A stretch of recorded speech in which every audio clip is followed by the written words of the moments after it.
Have you ever pondered about the origins of the freedoms you enjoy today? As you go about your daily life, it's easy to take for granted the liberties we have, but they didn't just materialize out of thin air. Their roots can be traced back to a time of revolution and upheaval, a time when 13 North American British colonies decided to break free from the control of Great Britain. It was the late 18th century, and tensions were high. The colonies were chafing under the heavy hand of British rule.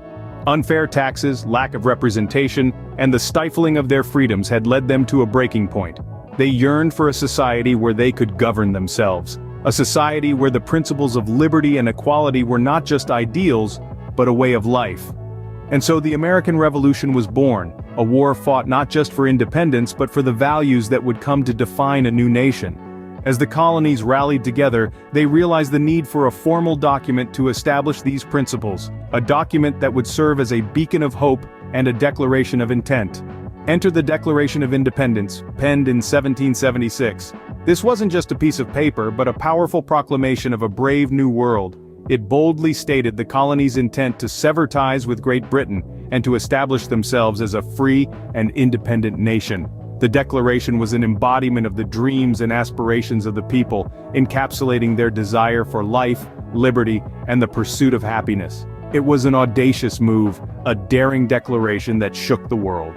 But it was more than just a statement of independence. It was a promise, a commitment to the ideals of liberty and equality, a vow to uphold these principles and to build a nation where every individual had the right to freedom and self-determination. Thus, the Declaration of Independence marked the birth of a new nation, built on the ideals of liberty and equality.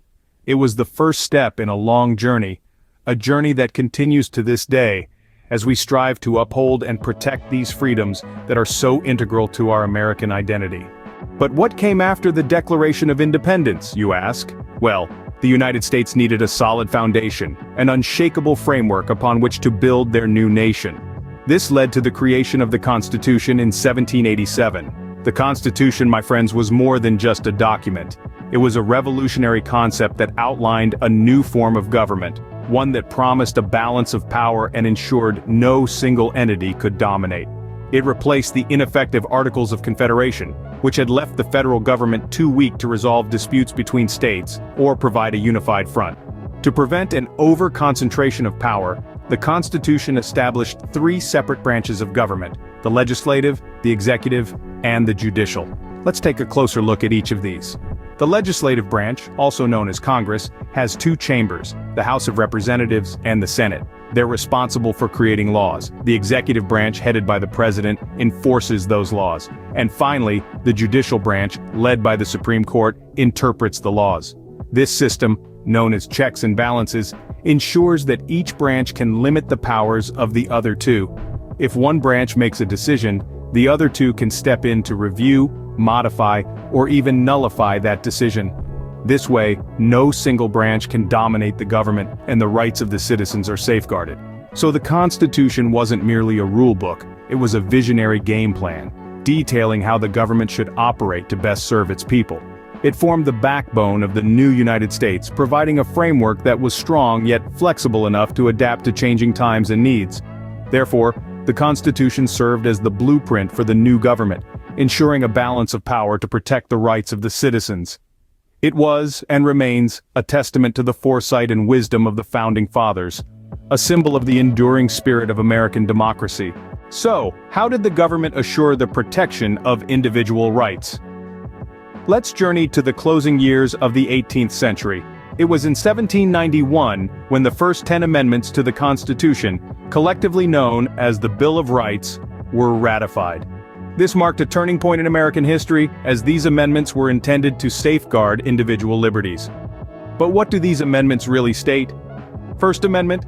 This protects the freedom of speech, religion, and the press. It also the right of the people to assemble peacefully and to petition their government. Second Amendment. This asserts the right of the people to keep and bear arms. Third Amendment. This prohibits the government from forcing citizens to house soldiers in their homes during times of peace without their consent. Fourth Amendment. This safeguards citizens from unreasonable searches and seizures. It stipulates that warrants must only be issued upon probable cause and must specify the place to be searched and the persons or things to be seized. Fifth Amendment. This provides several protections for individuals accused of crimes, including protection against double jeopardy, self-incrimination, and the confiscation of property without just compensation. Sixth Amendment. This assures the right to a speedy and public trial by an impartial jury. It also guarantees the accused the right to confront the witnesses against them and to have legal counsel. Seventh Amendment. This guarantees the right to a jury trial in federal civil cases. Eighth Amendment. This forbids excessive fines and cruel or unusual punishments. Ninth Amendment. This states that the enumeration of certain rights in the Constitution does not deny or disparage other rights retained by the people. Tenth Amendment. This maintains that the powers not delegated to the United States by the Constitution, nor prohibited by it to the states, are reserved to the states or to the people. These aren't just words on a page, they're made by the government to every individual. They guarantee that your rights, your freedoms, will be respected and defended.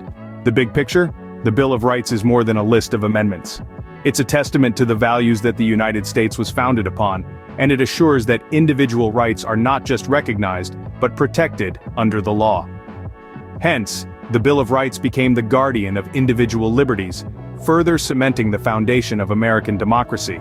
So what does this journey through history tell us? It illuminates how the Declaration of Independence marked the birth of a new nation, a bold statement of defiance, and a proclamation of self-governance. This new nation was not without its structure. The Constitution came into play, establishing a new form of government, a unique blend of democracy and republic, a beacon of hope in a world dominated by monarchies and autocracies. Yet the heart of this new nation lay in its people. The Bill of Rights was introduced, protecting individual freedoms, a guardian of the rights of the people against the might of the government. This triad of documents, the Declaration, the Constitution, and the Bill of Rights, stand testament to the dreams and aspirations of a nation. These documents, born out of a desire for freedom and equality, continue to shape the principles of American democracy, reminding us of the enduring power of these ideals.